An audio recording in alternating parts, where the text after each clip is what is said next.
Kain tayo guys. Ito. Laki na guys. May kapartner na yung talbos ko.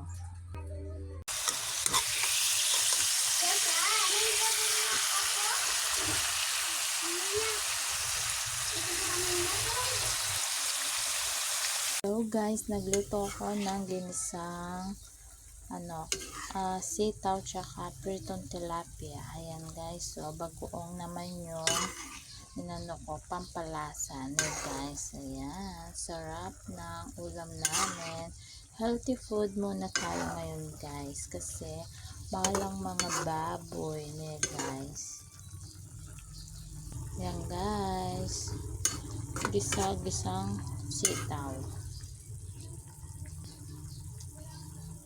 No guys, nagluto ako ng adobong manok na may gulay na sitaw. Guys, ayan o. Sarap-sarap yan guys kasi favorite namin din yung sitaw na gulay.